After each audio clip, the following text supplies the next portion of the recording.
Hello, everybody. Welcome back to Stadiums for Ants series called Stadium Stories.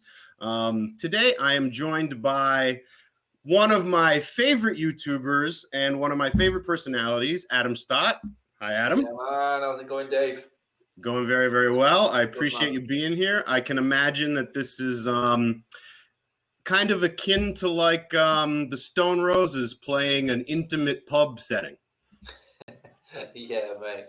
This is the one. That's the one. Adam's used to the big audiences, so we're very grateful to have him here. So, first question, right off the rip, man. Let's just dive right into it. Tell us the story of your first trip to Old Trafford. Who took you? Who was it against? What do you remember? Give us the intro. Mate, Old Trafford, when there was parts of the stadium that didn't have any seats. I was standing up, mate, in the terraces my first game. I was lucky to be one that experienced the stands that are just pure terraces all the way down. Went with my dad, and it was my dad and my granddad, actually. It was 1990, it was Queen's Park Rangers at Old Trafford in the league, and we won the game 3-1. I didn't see Queen's Park Rangers' goal because we'd left 5 minutes early because my dad wanted me to get me out before all the hordes of Old Trafford started to just because in them days it was just like pile out, literally, because right by the side of the Stretford end, and then when that releases what it used to be without any organisation at all, it was just every man for himself and just leg it, get out there or get crushed. It was just crazy days. So yeah, we left about 5 minutes, I think it was, before the end. I remember Mark Hughes, that's where he became one of my favourite players from that game. I always used to look for Mark Hughes after that game because he was brilliant. And just walking up, he's just one of them, because you go down at Old Trafford and you just step up to the pitch and it's just there. And it's such a surreal moment when you walk out there for the first time, because there's some big stadiums, and Old Trafford at the time probably wasn't the biggest.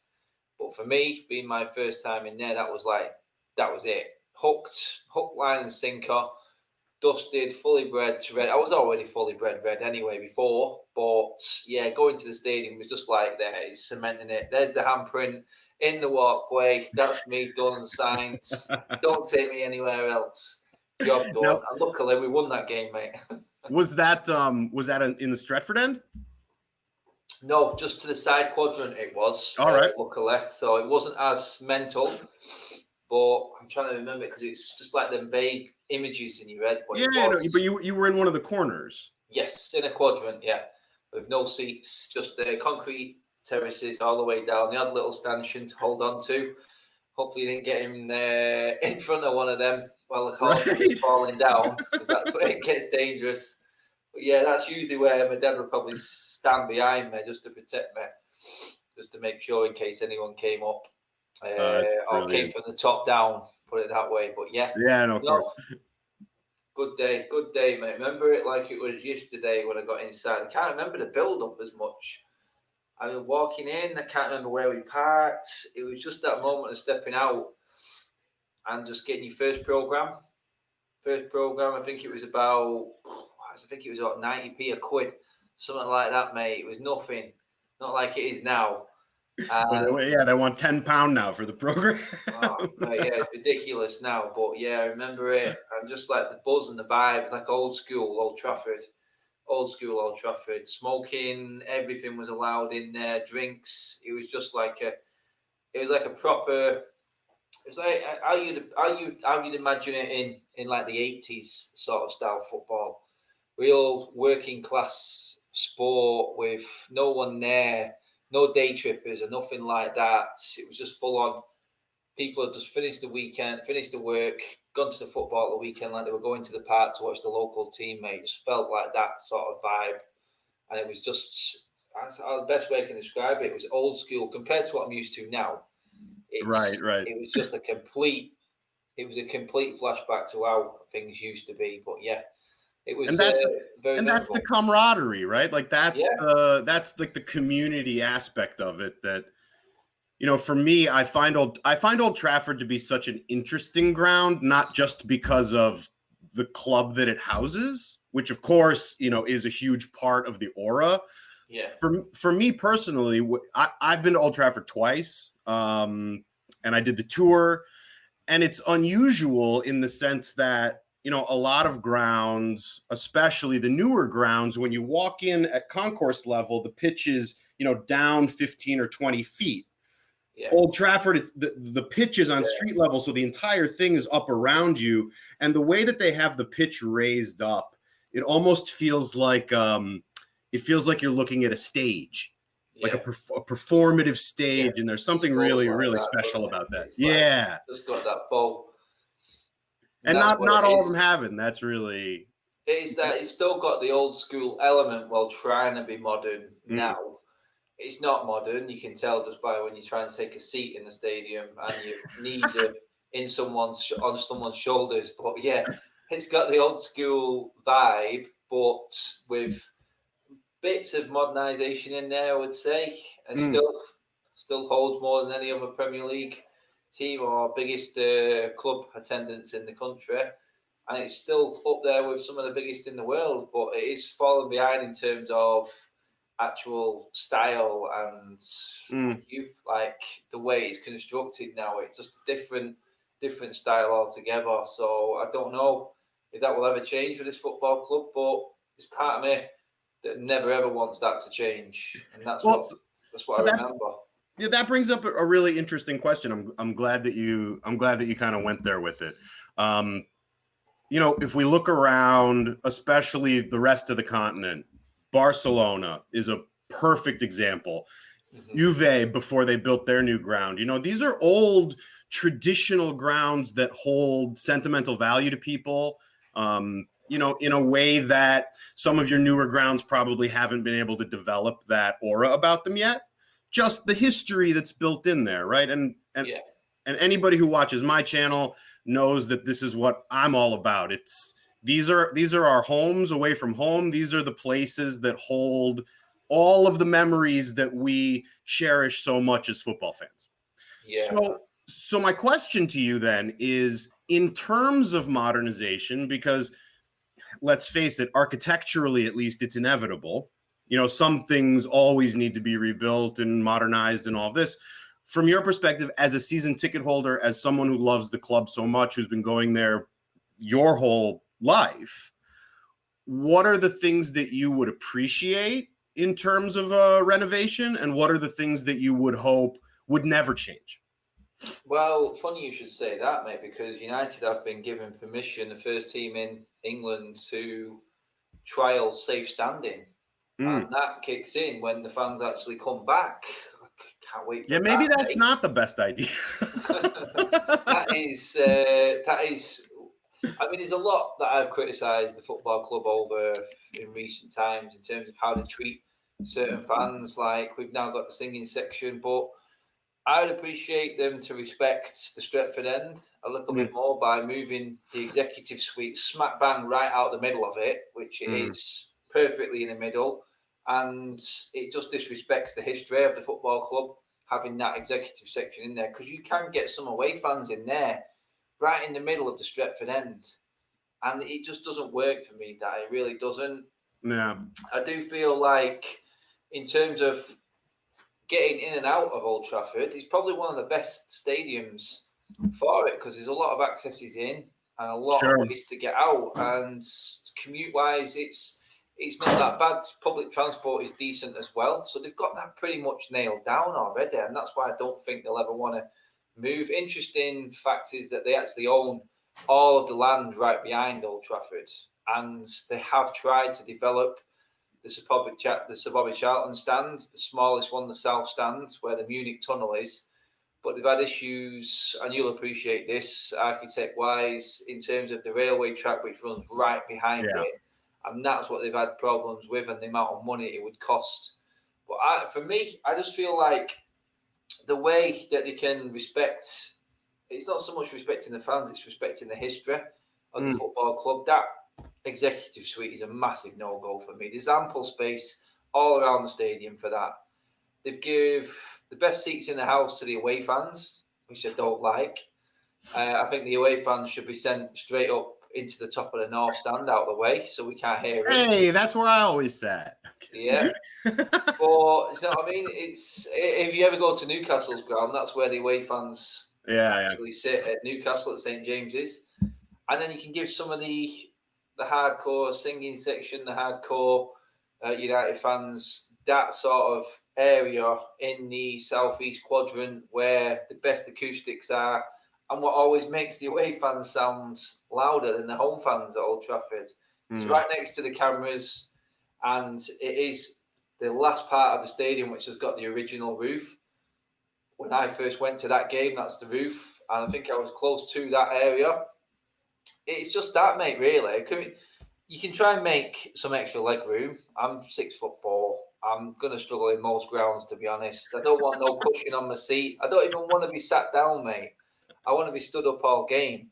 So in terms of how they're developing it, would it be the right idea to extend it? Probably not at the moment, mate. Probably not, because I think we've just got enough. There's only certain games that are going to fill out every single week. That's all the Premier League games. And you've seen the stadium when the cup games come around. So I don't think we need to extend right now.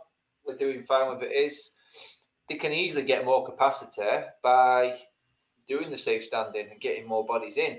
Sure. They've recently changed all of the disabled access completely all the way around the stadium, which has lost about 3,000 seats on capacity to the actual attendance because of what they've had to do in terms of disabled access to people in wheelchairs. They've opened new sections to that all around the stadium, which is really good. They have lost some, like I said, some seats to that. And a lot of fans have been unhappy because they've been moved around. But I think they're going the right way. The safe standing is definitely the way forward. Maybe do us a few more deals on the food and don't be so dear inside. But yeah, that's the same in every ground, isn't it?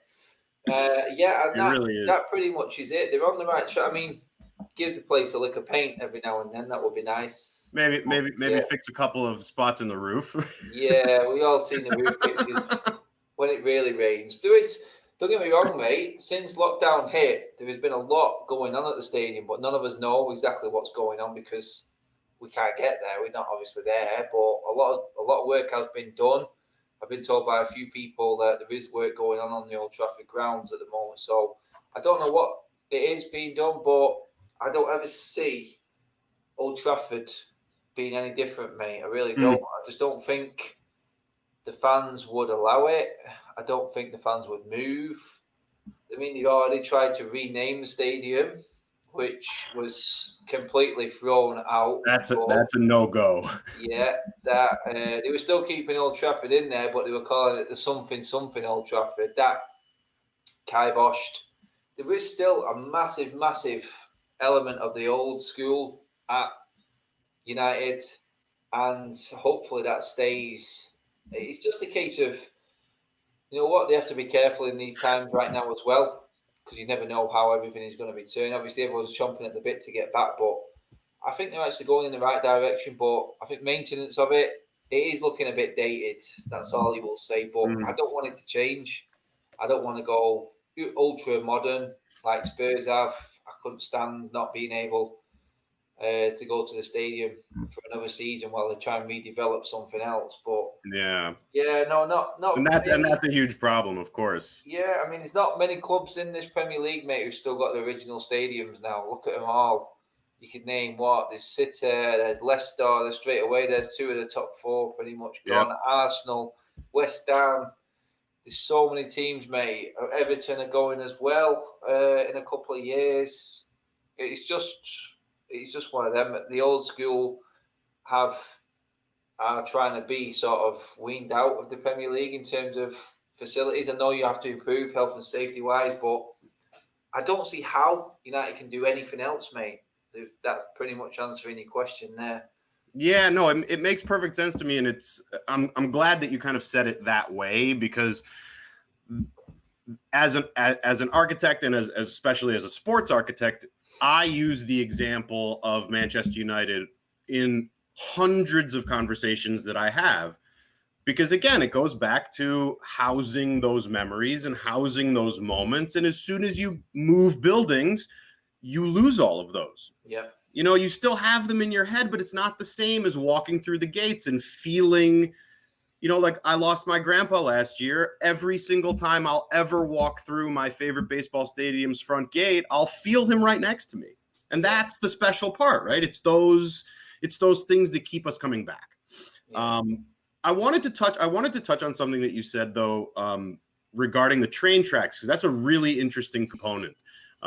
There's actually there's a baseball stadium in Seattle, Washington, that also has train tracks directly behind it. And they built a retractable roof.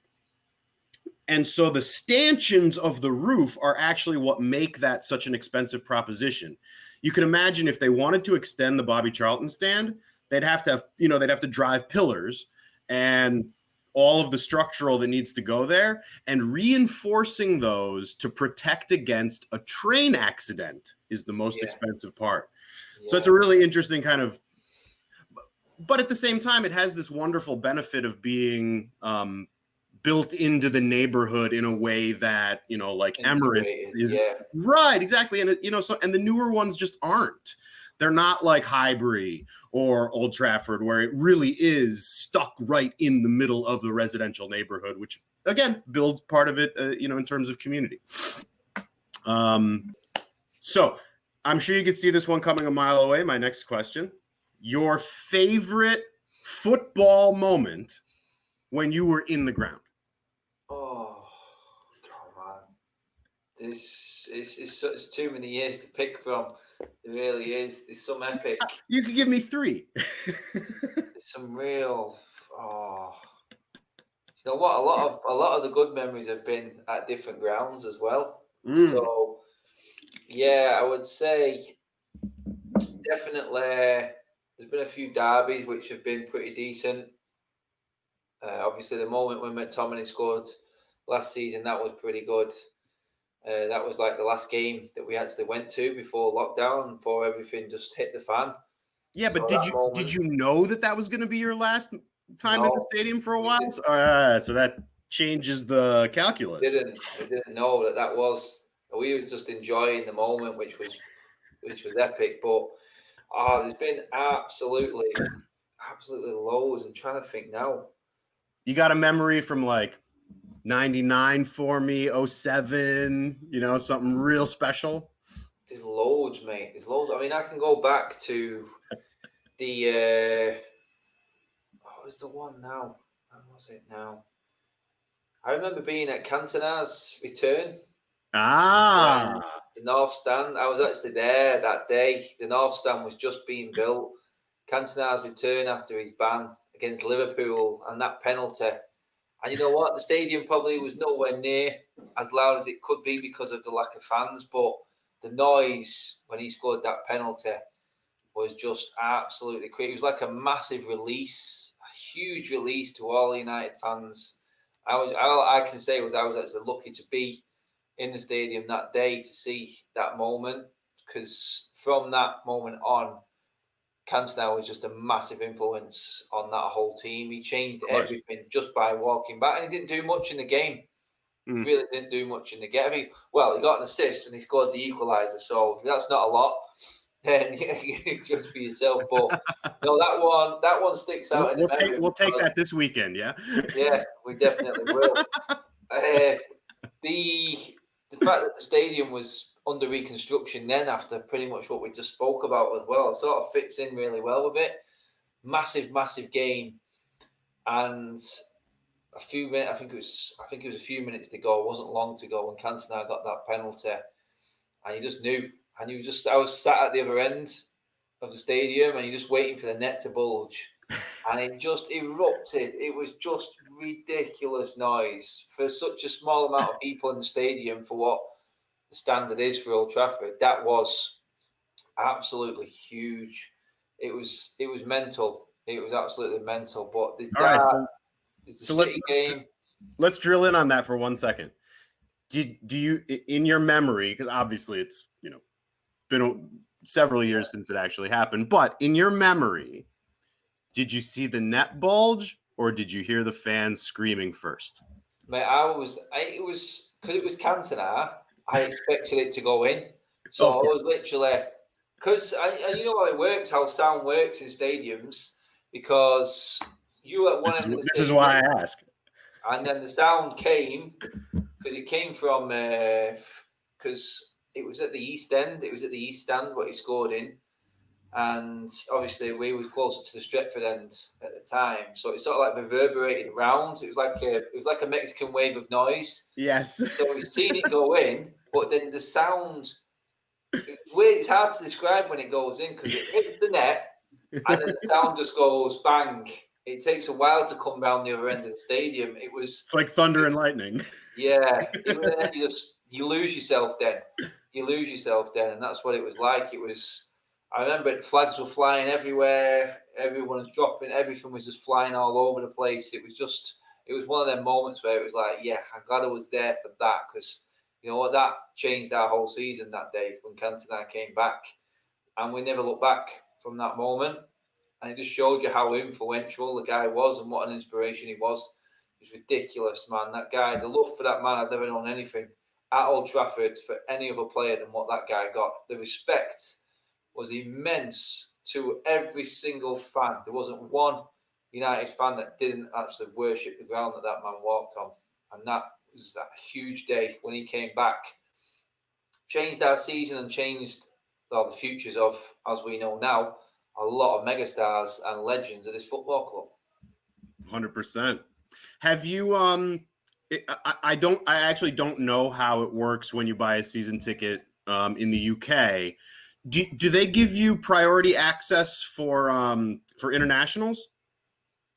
As in, like, if England come to play at Old Trafford? Yeah. No, not really. Not really, Really? no. I think, since I've on my second season ticket, the new Wembley's been open and all internationals have always been Right, played now they're all at there. Wembley. So, yeah, I think back in the day, you may have had the opportunity, but there was only that sort of in-between period where England were playing all around the country for all the qualifiers and stuff, but they spread it around the country. So Old Trafford didn't get that many games, to be honest. Right. Didn't. But if, like, for instance, Soccer Aid, we got preference to that. We could have first refusal on tickets. And I'm guessing if ever we are going to get like a Euros or a World Cup back in England, then I think United fans would have that option to buy. Sure. I'm pretty certain. I don't know because I don't think we'll ever get a World Cup with FIFA and the way relations are between us and England. No, it's inevitable. It's coming. It's inevitable. Been a while, mate. It's been a while. I appreciate that. Well, the reason that I ask, I'm sure you can imagine. I'm thinking of a very particular moment from a very what's the right way to say this? Popular United player of the past, wearing a 3 Lions strip and hitting a wonderful free kick to send England all the way to the World Cup. Yeah, man. If you weren't in the ground, where were you? Tell me that story, because that's one of my favorite moments from Old Trafford ever. Just from my own. I wasn't there for that game. I was actually working, I think, beforehand, so I couldn't make that game. But I remember watching it, and the game was pretty much David Beckham carrying a whole England team because we were dreadful. We were absolutely horrible that game, and he was the only one. He was everywhere. He was all over the pitch the whole game. It just set up for him.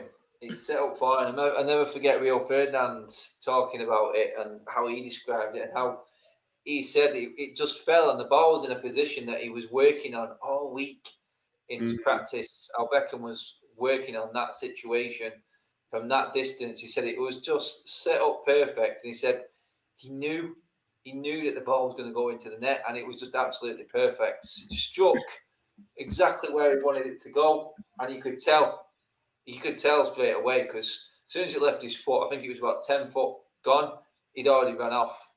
He already knew where it was going.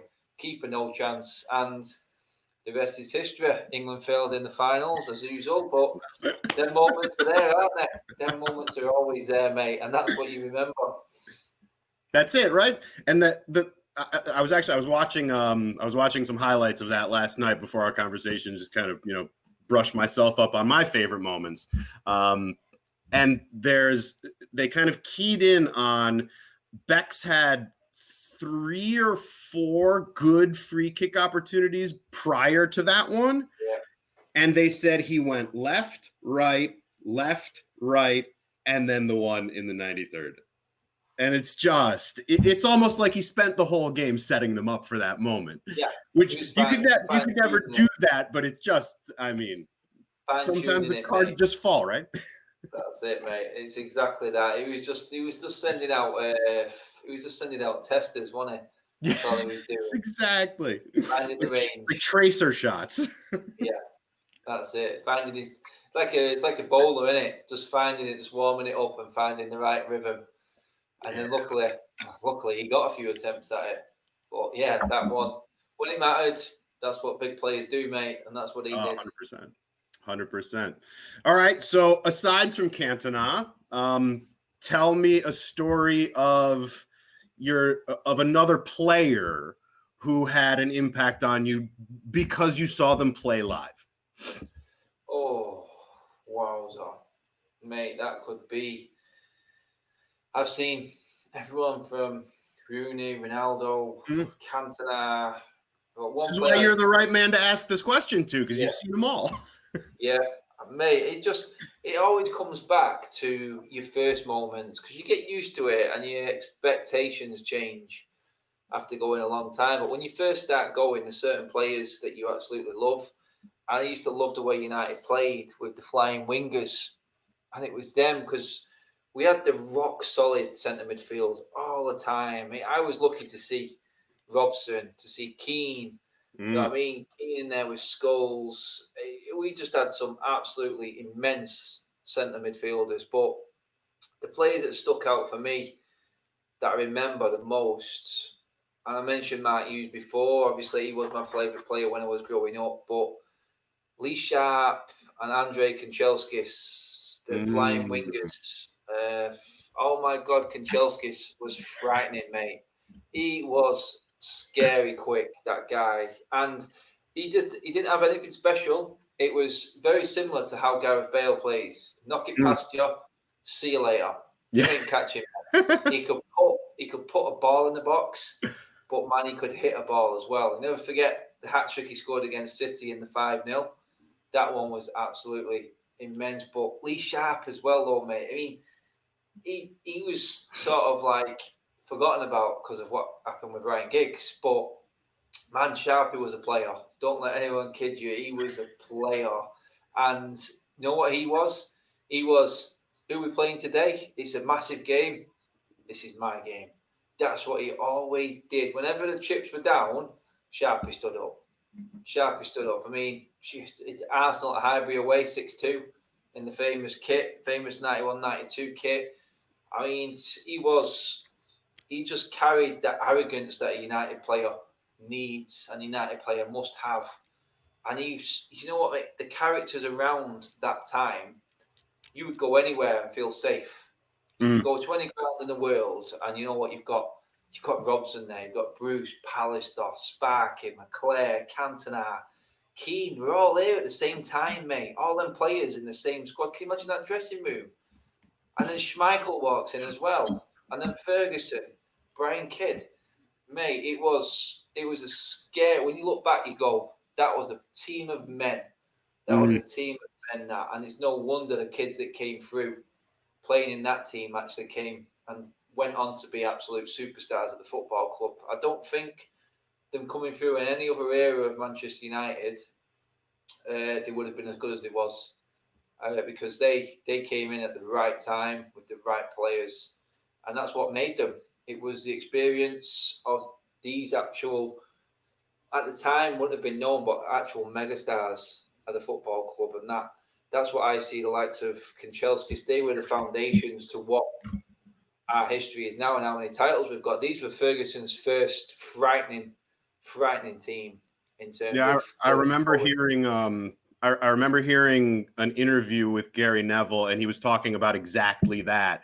How he kind of said, "Oh my God, here's my chance at the first team," and "Oh my God, look at who they just sold off, and I have to replace." Yeah. And surely that played a part in their Cantona, Ince, rapid and maturation. Kanchelskis, Ince, and Mark Hughes in the same summer. Yeah. And we brought in Scholes, Beckham. Giggs was already playing, so Scholes, Beckham, Neville, Nicky Butt. You know what I mean? It was it didn't do bad. I still remember we got beat 3-1 by Aston Villa, but the most impressive thing in that game was Beckham's goal that everyone forgot about. It was like we were beaten, we were 3-0 down. Obviously, remember the famous saying from Alan Hansen, you never win anything with kids. And Beckham made an absolute pearler in that game. And you know what? We came close a few times. It wasn't as one-sided as everyone made out, but for it only being on one terrestrial TV station at the time, people would have realised how close that game was and how well United played. And the fact that after that game, they went on an amazing winning run, it was no surprise to me because we could see straight away what these players had. It was absolutely crazy how they took to it, but that was all down to them players that I just mentioned, mate. Of course, It was, of course. they set standards, and Ferguson knew, right, okay, he didn't spend the penny. Can you imagine United not spending the penny in the summer right now and bringing through 5 youth players? Can you imagine that? You just can't do that now. And all of them, mate, all of them probably got to a man. Every single one of them to a man. They were all well into 8 years plus minimum at the football club, and all had a brilliant career and won everything that there is to win. Every single one of them, all of them that came through. That brings up an interesting question. So, we talk a lot about how the game has changed, especially how we consume the game has changed. And it's funny because I listen to your show and I listen to Saeed's show, and we talk all the time about how the game has changed. And I wonder, is it the game that's changed more, or is it the way we consume it that has changed to a greater degree? Just degrees of magnitude, yeah.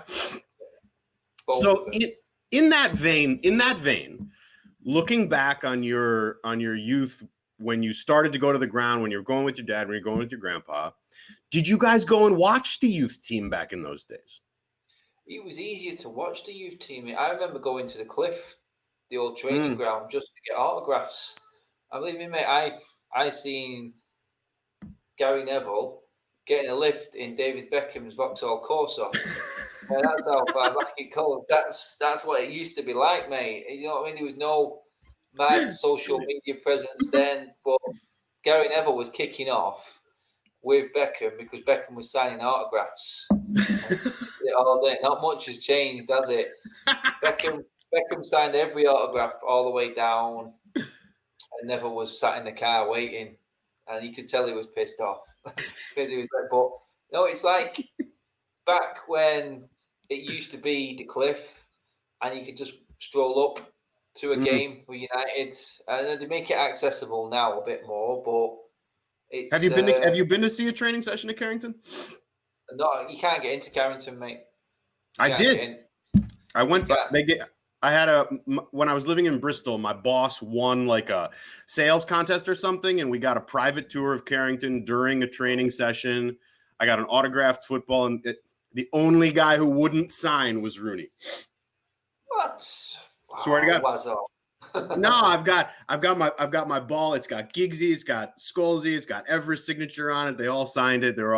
Everybody was good, but Rooney was like up in the upper level on a stationary bike by himself, and he was just like, "Nah, I'm not coming down." Yeah, that's it. Yeah, it's busy. But yeah, no, I've never been. Like you said, it is quite hard to get in. It's like Fort Knox. Unless there's like access for a certain youth game or whatever to go and watch, then I don't think you're getting in there. But no, it didn't used to be like that, mate. It really didn't. Yeah. It used to be a lot more accessible, but times have changed. Like you said, then we consume it differently. I think the fact that we can see any action at all on just a touch of a button on our phone right now has changed things. Less people are just getting out there to watch the football. But it's one of them things we took for granted that we won't take for granted now. Now that we're not being able to go anymore, I think it's all changed. Yeah. I think you may see a lot more of it with a lot of the lower levels of the game with a few more spectators as well. And you know what? It's interesting because the women's team has took off now for United. They're top of the league. They're doing really well. And they're getting Couple of Yank ladies in there doing well. Yeah. Scoring some belting goals as well. The games are better than some of our games, mate. But no, it's like I said, we're doing well at a lot of levels at the moment. United. I think the under-18s are top of their league. We're top of ours. The women are top of theirs. There's a lot of good vibes going around the club at the moment in terms of the other levels of the game. But I just feel like when we do go back, I think they'll start to see a lot more people respect what they actually did have. Now it's been taken away. I think once we do get released, I say released like we've been locked up forever. It's been a year, mate, since I was at Old Trafford, but it's. I think you're going to see a lot more spectators taking advantage of the opportunities, and I just hope they do open them up a little bit more. I do play a lot of games under 23s at Leeds Sports Village where the women play, and it is a nice, tidy little ground as well. So it's always a chance to get there and watch them.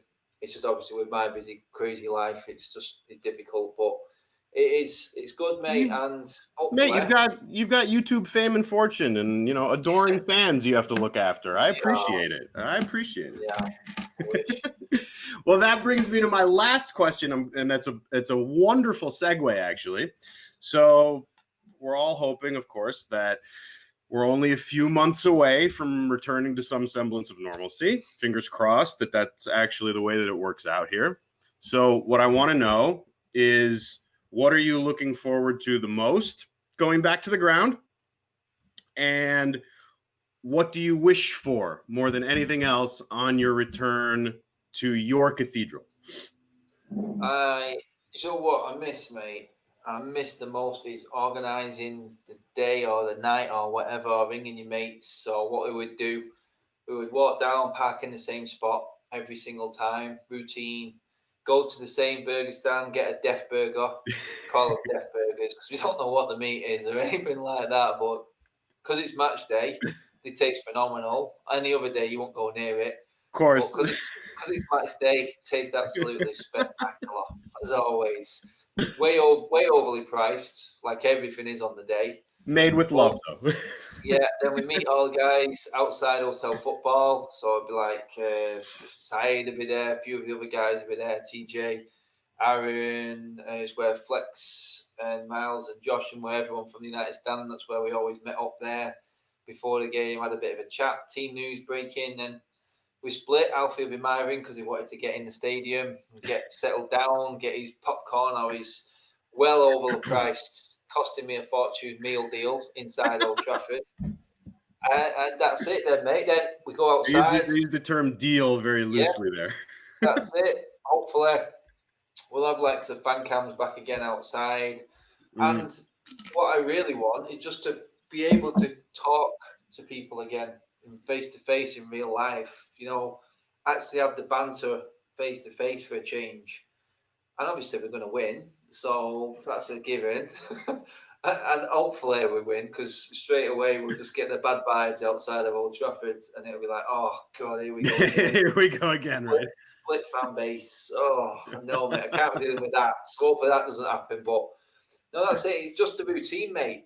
Walk up, the park, same spot, deal with the same people, talk to the same people you've not seen for a year, and you know what? It just the smell of match day. There is that mixed smell of different aromas. I was actually talking to a lady today who works in one of the burger vans outside Old Trafford, and she was just saying how different it is and just not the same it is. I just can't wait to get back, mate. And obviously, vaccine out in its millions in this country now, so it's looking promising. Hopefully for maybe next season, I think I'd expect to probably be back realistically. I don't think they'll rush anything this season now. I think they'll just take the time now and plan it all out. Like I said, safe standing coming in at Old Trafford. Everything has to be bang on COVID-wise for them to even attempt to get that up and running. So I think, like you said, by the middle of February, everyone over the age of 50 in this country will have had the vaccine. So that's massive. Huge. That's all the vulnerable people done. And then I think restrictions will start to ease then, because obviously we can, once the vulnerable are vaccinated, I think we can just roll out the vaccine to the rest of the country. And that's it, mate. Then we're in. And then we're not looking back. So hopefully you can come over, we can get Tim over, we can get all the guys over. I can't wait. Go for a drink before and after and organise a full day, mate. It'd be great. Yeah, that's I think that's what we're all looking forward to. Well, Adam, it has been absolutely wonderful. I really, really appreciate your time, man.